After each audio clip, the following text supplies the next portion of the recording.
Welcome to the Sports Hangover. I'm Michael Benatar, joined alongside J-Dog. Mike, it's good to see you. I know I had dinner with you last night, Yep. but before that, we haven't done a show in a few weeks. It's been a few weeks. It's summertime. We're in the dog days of summer. A lot going on. We're vacationing, getting that tan. But I feel like there's still news happening, but I feel like it's not as immediate news, right? Well, like we don't need to do a show, but we wanted to do a show, Jeremy. We're here for the fans. We can let weeks go by and still cover the important stuff, and that's what we're going to do today. Yes. You say summer's here. We were both in Florida last week, but actually yesterday on the east side of LA, Mike, I got the worst sunburn I've ever had on my bald head. Yeah, that happened yesterday. Well, you're just taking breaks during work, walking around. So well, I took a walk. I told you I took a long walk yesterday. I was walking in the 1980s for a while, and I got a big sunburn on my head. And it's all because of the east side. I argue with Mike. Listeners will know I made the move to LA. I'm not a nomad. I'm on the west side. Yep. West side, best side. It is you're so not on the west sunny side. out. Hold on. From an LA standpoint, you're technically not on the west side. If you live in LA, what am I? You're in mid city. That's where you. I'm not on the east side. You're in mid city. You're not on the west side. People don't use the term mid city. Yes, they do. Once you cross the 405, you're officially on the west side. Where's the 405? It's right there. Can I see it from here? You're mid city, Culver City, mid city. That's how it is. Okay, well, you can brag. You can lie all you want. The weather's great over here. The morning fog is great. Okay. Proximity to the beaches, pier. Good. We got the All-Star game coming to LA. I'm just telling the people how much I'm loving LA. That's what I'm saying. What do you want to get into first? Because I have some we were talking a lot of network deals yesterday at dinner, and I wanted to bring up maybe a few we didn't mention. Nothing. We can talk about these. We can talk. Hopefully we don't. I wanted to talk about the two. I think we mentioned it to each other about Apple getting the MLS. Did we talk about Major League Soccer at all? Not on the show. We haven't. Not on the show. Apple TV is going to do MLS games, and it's going to be exclusive, and that's a big piece of this, right? Like we see sometimes like games are available local plus on streaming, but the exclusive part of it I think is big. And if you like MLS, you have no choice but to pay $5 a month for Apple TV.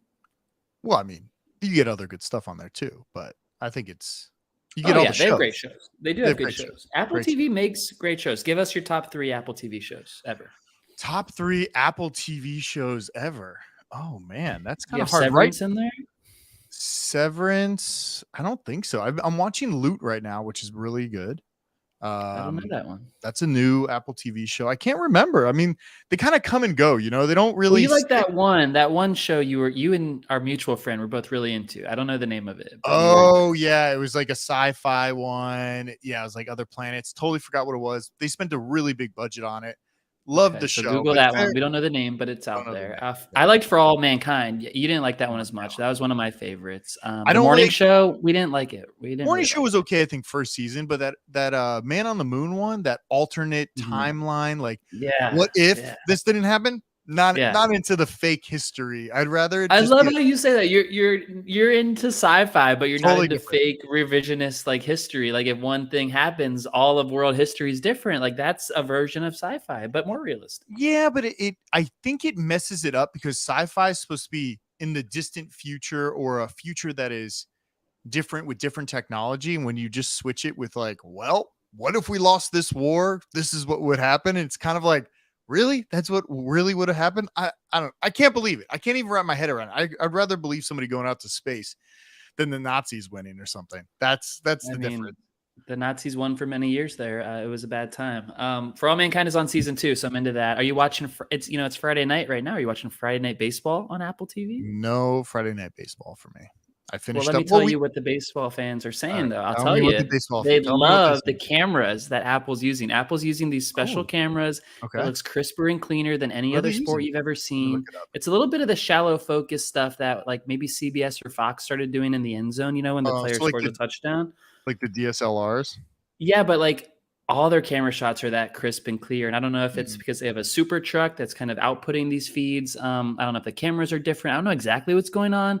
But people love the Apple TV cameras and picture. We don't love their announcers. They don't love the announcers. Okay, you don't love the announcers. They're using high-speed Phantom cameras, and, so that's what they're using. Phantoms are very expensive. Yeah, So you like it? You like MLB on Apple TV?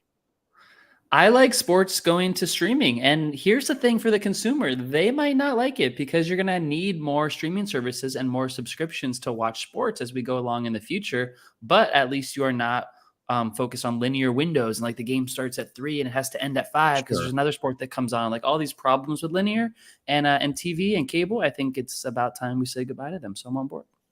Well, we didn't talk about ESPN and TBS or TNT or whoever had hockey, because hockey just ended Stanley Cup playoffs. We didn't talk about any Stanley Cup playoffs. I was trying to let you not talk about it. It was packed full of action. This was the first year it went over there. So that's why I was really into it. I hated the ESPN announcers. That's all I could talk about. Hated what they got going on there. Really loved the TNT guys because I think they brought a lot of the NBC guys over. And the NBC guys were good. They were good. That's what I missed. So, and TNT probably brought a lot of the producers and behind the scenes people too, because ESPN kind of has their own infrastructure for that. But tell me about the Stanley Cup Finals. Lightning, defending champs, they ran into a hot team. They lost. Colorado was just too good. You could see it. They were just dominating teams, and it was absurd. So good for them. They won. But it was a good Stanley Cup. I mean, did it feel like the playoffs were extended a little this year, or is this just because they're trying to get back to normal? Even NBA felt like it was going longer into the summer than usual. Yes, especially NHL. Like the season doesn't normally go till July 4th. What was up with that? Yeah, like ended July, whatever. Are they still resetting from COVID, like trying to get back on track? Like also something with the Winter Olympics. Like they were all supposed to take 2 weeks off and play the Olympics, but then they didn't go. Like all those players didn't go these past Olympics. But then why did that make the season longer? I know there were some COVID shutdowns like in the winter. Maybe that caused the season to go longer. I'm not quite sure. I don't know. But I like it in the summer. I wish there was a sport that could extend this far into the summer. Now, we had all those alternative football leagues, which, I was excited for a few years. And then when they actually came around, I was kind of sold that stock, didn't you? Yeah, sold that stock for sure. I mean, we were going to be the AAF boys. Remember the American whatever league? That happened. That happened. We had FCF, fan controlled football. We had the USFL this year. Yep. Didn't watch much of that. It's now over. That season happened. XFL next year with The Rock is coming back. Are they trying to compete too much at a time when other sports are going into the playoffs? Because I think that's the worry or the fear that I have with these sports. Even though the NFL is big and you think you can kind of piggyback on it, does it make sense to go when the NBA, we can say NBA is much more popular than NHL, but the NHL, I would say by far much more popular than the USFL. So are you competing against the same fans? I know they're not broadcasting on the same networks, but it just seems like, why not start in July? Like, why don't you do an 8-week into July to the end of August and football season actually starts? Like, get people hyped up or something. I was just thinking that too. You were just in Tampa. I was just in Orlando. It is so hot in Florida. You might not be able to play football outside in July and August. Those are the 2 months. And so if I told you can't play in the South, you can't play in the Midwest, you have to play like West Coast, like, does that work? You have to play in California to get the good weather. You don't want football players passing out in July and August on the field. I didn't think about that, but yeah, I feel like it's too much competition. Now next year we're going to have 3 spring football leagues. I don't know which one's going to survive. I think the fan controlled football league is the most interesting take on it, because at least they're a little different than, hey, we're going to do football. Like, you get an opportunity to, like, you vote on plays on Twitch. You actually vote on offensive plays. So it's kind of fun. But I don't know if I don't know. We'll see next year. I really wanted to get into it, but I was just like not willing to watch. And there are always random days like Saturday or Wednesday, like random days. I'm not into Well, it's good that it's not in the fall. So it has to be spring or summer. I'm pretty sure they couldn't play all their games in Alabama, in July and August like they did up until June because of the weather and for the USFL championship. But we'll see with some others. July and August is my time because it's baseball and golf. It's your time. Now we got to talk. I mean, you want to talk about it now. Next weekend, you are hosting a 7 a.m. party to watch golf happening in Scotland, or is it next weekend? Yeah. How weird is that? That's happening. You got to wear your kilt, your Irish, Scottish kilt. So next week is the Open Championship. Americans sometimes call it the British Open, and you're wrong if you call it that. And you're a dirty American if you do, because it's actually called the Open Championship is the title. And that's what we call it in the golf world. It's being played at St. Andrews, Mike. Not only have I, J-Dog, made 2 birdies at St. Andrews, but St. Andrews is also known for being the birthplace of golf and the very first place in the world that golf was ever played. So the two monumental things have now happened there. And the Open Championship only goes there every 5 or 6 years. And this one is special because it's the 150th Open. That's when like majors started. There was no other sports. Like, you ever hear about the 150th Super Bowl, 150th World Series? We're going way back in time here. And the first one was at St. Andrews. Now this one's at St. Andrews. It's on the coast of Scotland. I have some scotch. It's right over here. Maybe I'll show it next week. That's for the party on Sunday, where we're gonna do some Scottish food. I wouldn't say it's a party. You're not cooking food, so there's only Scottish food if you cook Scottish food. Wait, is it only a party if you cook the food? I feel like you have to like host the party if you're basically just inviting us over to snuggle with you on the couch at 7 a.m. and drink whiskey or scotch. Oh, we're not coming to my apartment. We're going to the common area. One of them. I don't know which one we'll go to, but there's a few to pick from. I got to check the TV arrangements. But yeah, we're going to go in the common area. We're going to drink the scotch. We'll eat some bad Scottish food, and we're going to have a Sunday morning. And I encourage everyone out there, hopefully you're on the East Coast and it doesn't start at 7 a.m., more like 10 a.m., and it'll end at 2 p.m., more reasonable. But that's next Sunday. It's going to be exciting. Do you have any players that we should be gambling on? Anybody that we should be interested in? The live golfers are not guys you want to bet on because they're facing a lot of scrutiny and they haven't been practicing because they don't have to anymore. And that's the beauty of their arrangement. Can I say that I love live golf? I love what's going on there. I'm sending you all this stuff, the videos of the planes flying them around. I'm all for it. I even have a Charles Barkley quote that I saw. He said, if somebody gave me $200 million, I'd kill a relative. That's what he said about live golf. He really did say that. I saw that. He shouldn't have said that, but he did. But I get it. Like, I think it's exciting. And why? This is my thing. I want to bet on the live golfers because they're so relaxed. It's almost like you're free of the pressure. They don't care anymore. No, they do care. I think you're wrong. I think they still care. But don't you think there's something about not having that stress of like, if I don't make this cut, I'm not getting paid. And I think they might have an advantage over the players that are super stressed out about it in their head. Like, somebody's going to come out there, play. All right, no big deal.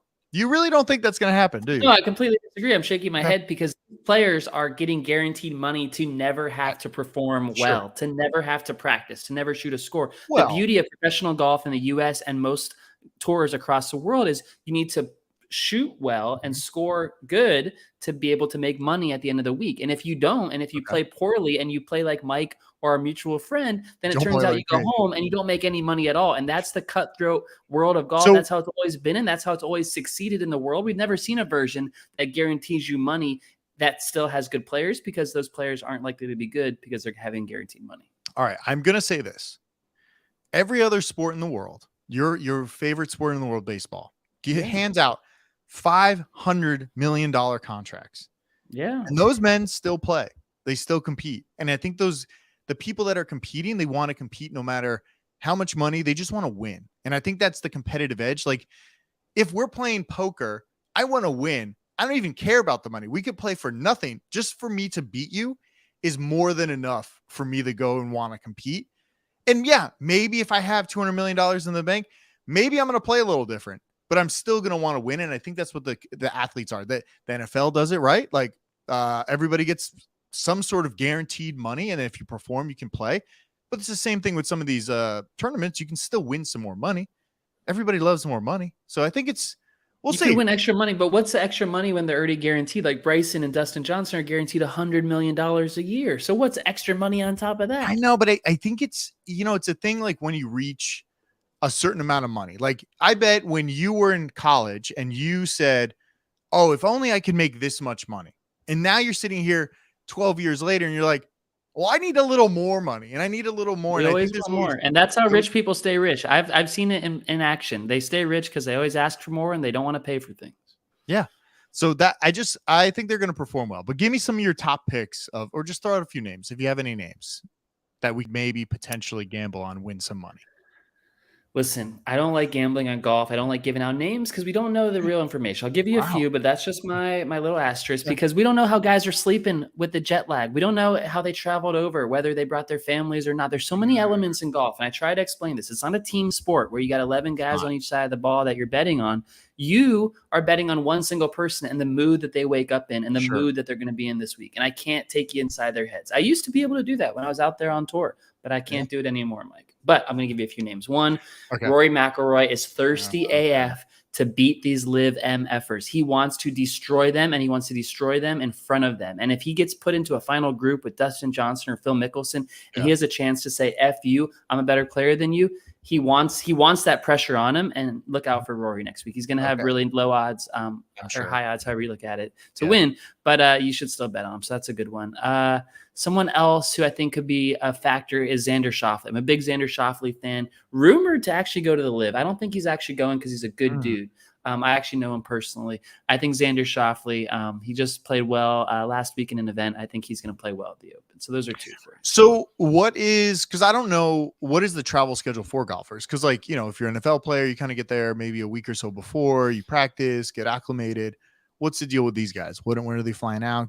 Well, there's a good move where there was a Pro-Am in Ireland Monday and Tuesday of this week on July 4th and 5th. Tiger played in it. He's swinging well. Rory was there. It was at this beautiful castle in Ireland. So they got over there early. We have the Scottish Open this week is underway. A lot of the best players are in Scotland. So they're in the area. They're getting acclimated. It's all about next week. The thing is, I don't know how next week is going to go. It's historic. It's going to be emotional. It's going to be the last time that we see all the best golfers in the world in one tournament, because by the time we get to next year's Masters, that's in 9 months from now, next April, a lot of the Live golfers, the names that like Bryson and DJ and Patrick Reed and Phil Mickelson, they're going to start losing their world ranking points. They won't qualify for majors anymore beginning as soon as next year, which means they're not going to be in these events. And so this is truly the last time all the best golfers in the world will be on the same course, the same week until maybe the end of time, maybe until Live gets blown up. I don't know. But it's not going to happen for a while. I find it so interesting because I feel like for the first time ever, there's a competition in golf to take the audience away. And I think this is something interesting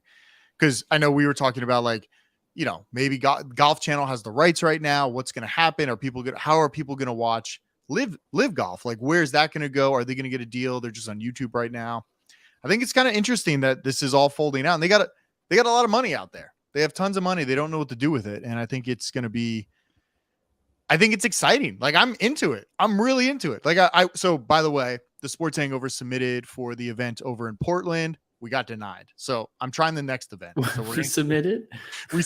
Yeah. We didn't get in. I didn't submit. I'm submitting for the real US Open for us in LA next year. We'll see which of the two groups gets back to us first. That's when we can pledge allegiance to. Yeah. Who wants us there? I saw the video. You sent it to me also. The Live Golf plane, the one that they took over from US to Europe, was really something. It was like those Emirates commercials with Jennifer Aniston, except a real plane and a real bar and things happening, and it just looked amazing. It looked like a private club lounge that happened to be traveling 30,000 feet in the air, and there was a bar and people were standing up, walking around. I mean, what a way to travel! I'm all for it. Good job, Liv. The plane is great. You're absolutely right. I'm going to bury you on this.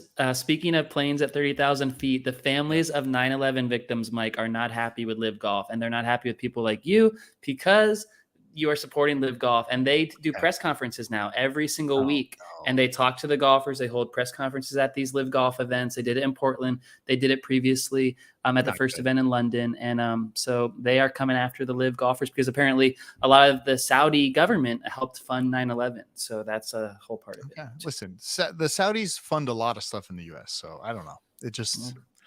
Is there a Freakonomics on this we can send people to? I think there actually is a there's a what was the things you should know, right? Things you should know. Was it things you should know? I sent you that. You sent it to me, yeah. Yeah. It was good about sport washing. It was good. So that's worth a listen. Much more articulate than us. Yeah.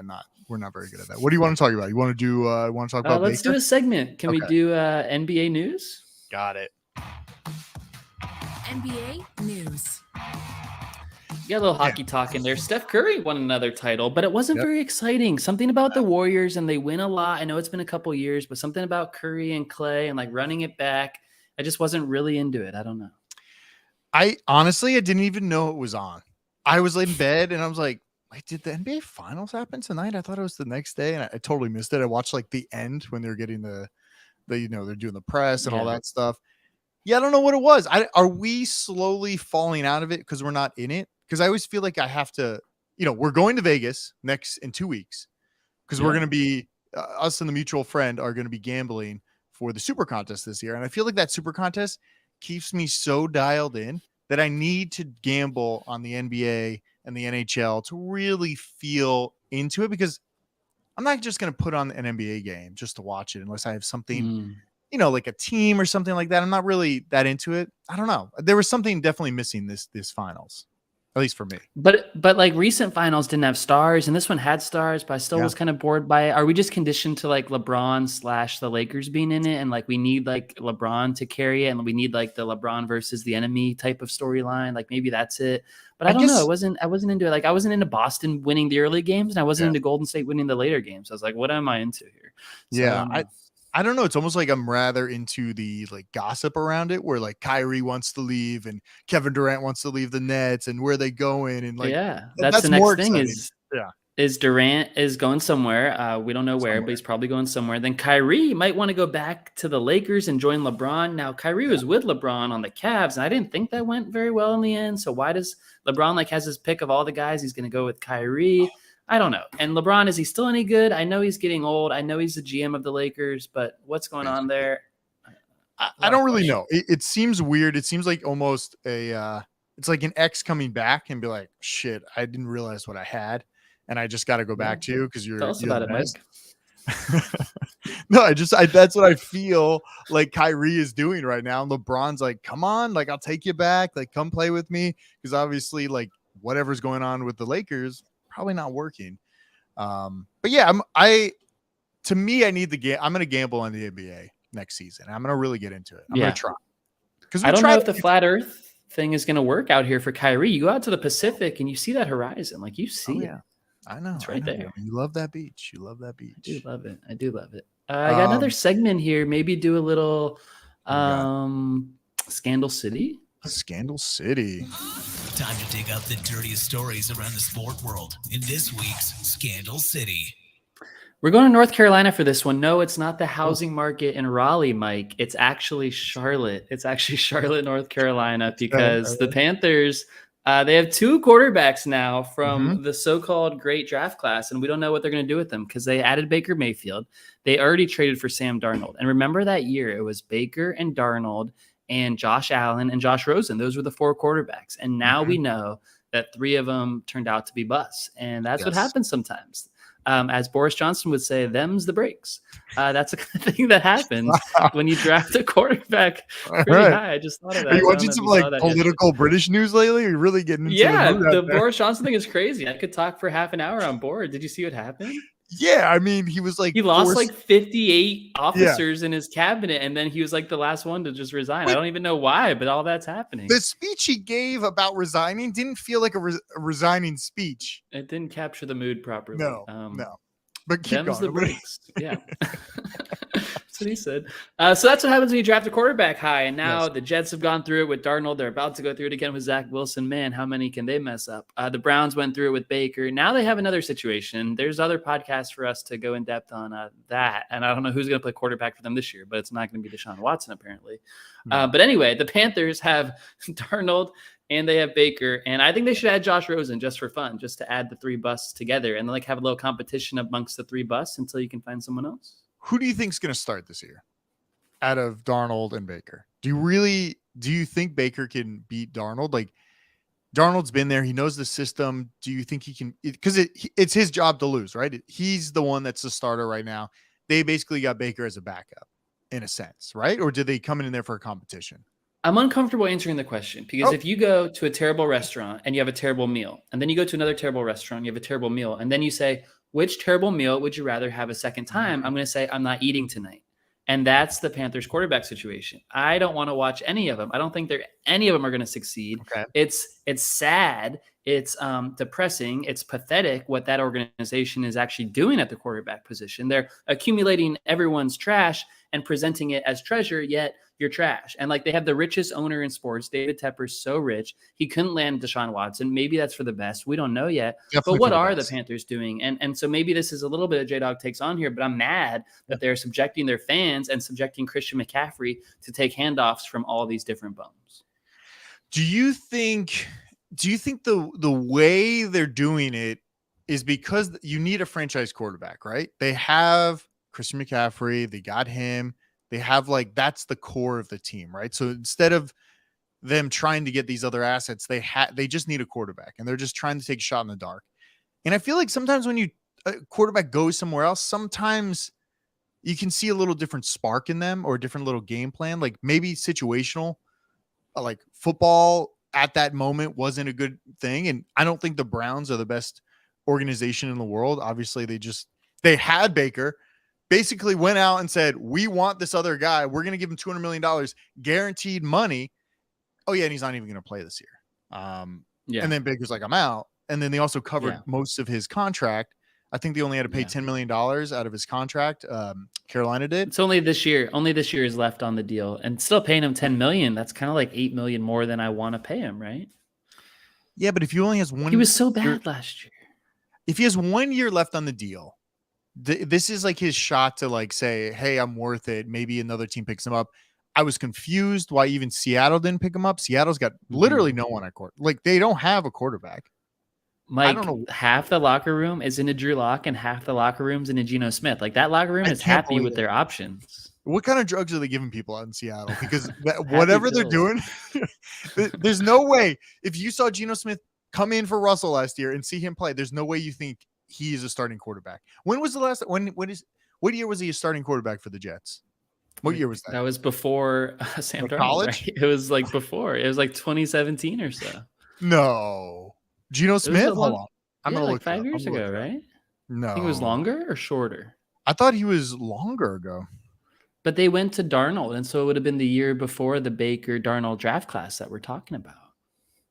17? I'm going into the Wikipedia. I mean, Drew Lock played more recently, but he was born 1990. He was on the Jets from 2013 to 2016. Yeah, way back. It's been a while.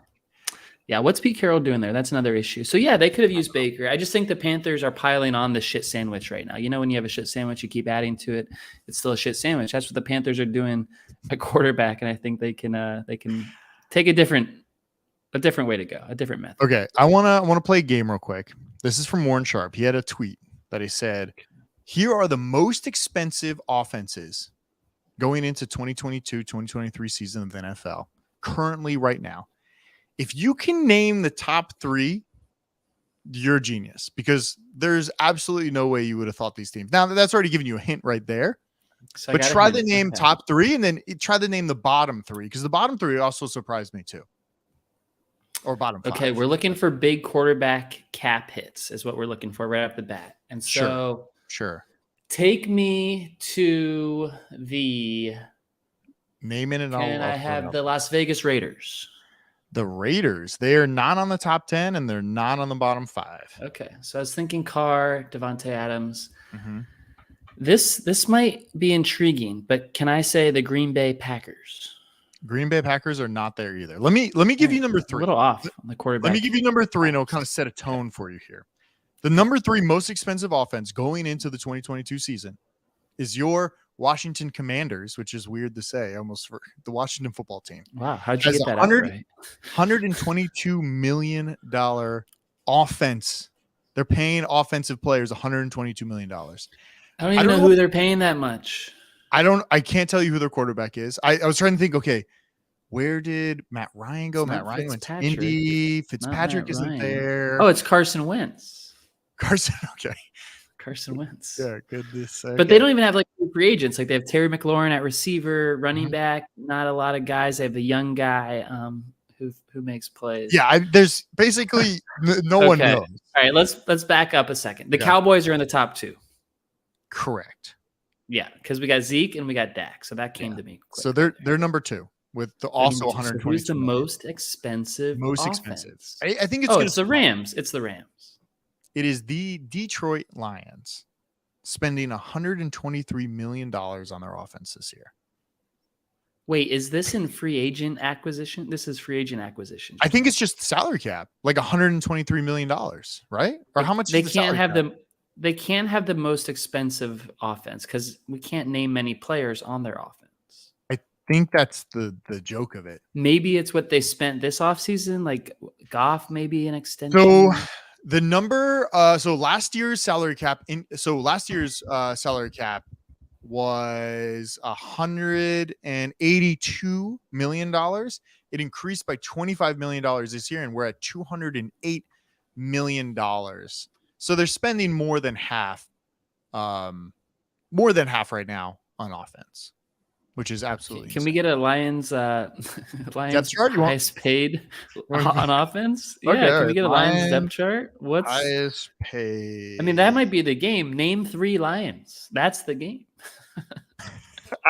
We have Jared Goff, right?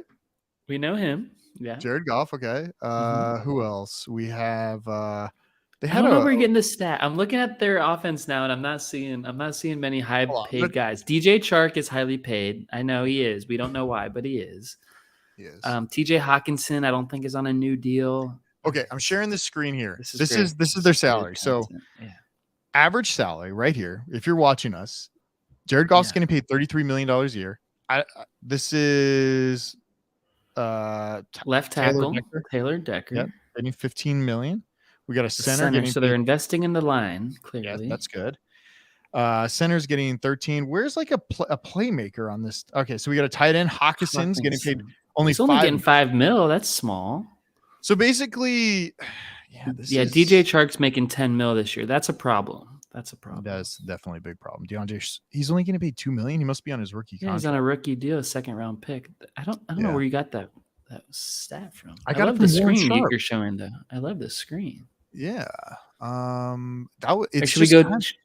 What? Should we go to the least costly offenses? Sure. Yeah. All right. Least. You already had this stat. Oh yeah. I do. Hold on. Let me pull it up. I'm trying to get it. You can pull it up on the screen if you want. If you want to have fun. I was trying to pull up wherever it went. Oh, here it is. Can you see that?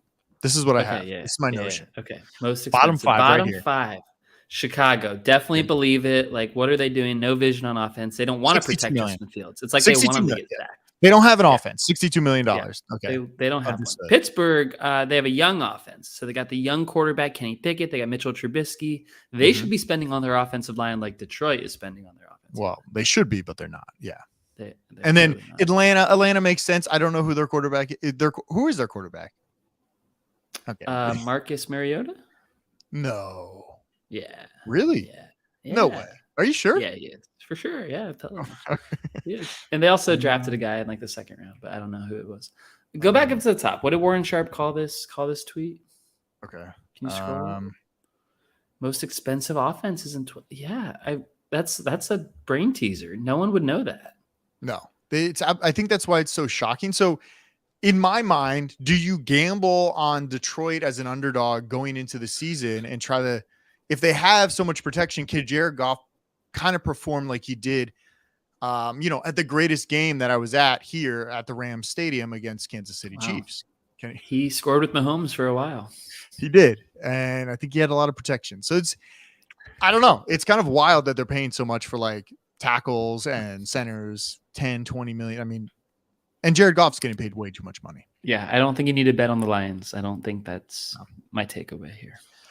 Don't we know every offseason, the spending money does not help teams. I think we've established that. Well, I mean, I wonder what team spent a lot. I mean, the Rams last year probably spent a lot of money acquiring players, right? And they won. That's the Super true. Bowl. That worked out. That did work out. I do love. Have you seen the Matthew Stafford AT&T commercial? I actually love it, and I don't love commercials ever. Well, you watch TV. You're a cable man, so you have more commercials than I do. Sports and news via YouTube TV, but yes.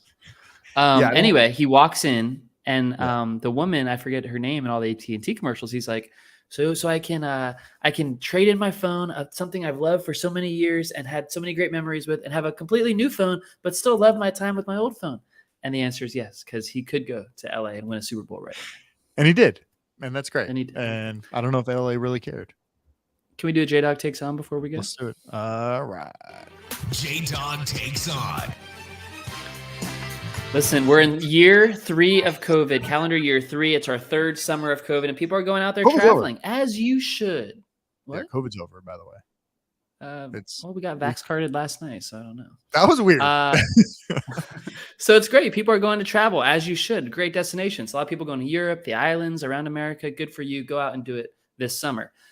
J-Dog's taking on the airlines, because what's going on right now with the airlines? Blaming weather for not having enough crew. When you furloughed this crew, you laid them off, you bought them out, and you didn't bring them back. And now there's no flight attendant for your flight. There's no pilot for your flight. Oh, there was weather in another part of the area. No, honey, you underhired. You were understaffed like the rest of America. So all my favorites, Delta, Southwest, JetBlue, you're accountable here too. We know the bad airlines are also in this mix. We know we don't fly American Airlines. We know it, and we don't. But the good airlines, you're having issues here with your staffing, and you need to stop calling it weather and start compensating people for your inability to be staffed properly. So I listened to a podcast about why this happened, and it's because when COVID happened, they had to lay off people because they couldn't have enough people flying and staffing the airlines because there wasn't enough. Which is crazy, because they got hundreds of millions of dollars from the U.S. government, and they still couldn't keep these people. They did. But the thing is about airlines, which I didn't know, is that if you don't continue your route, you lose that route, and somebody else can take that route from you. So another airline could step in and take that route.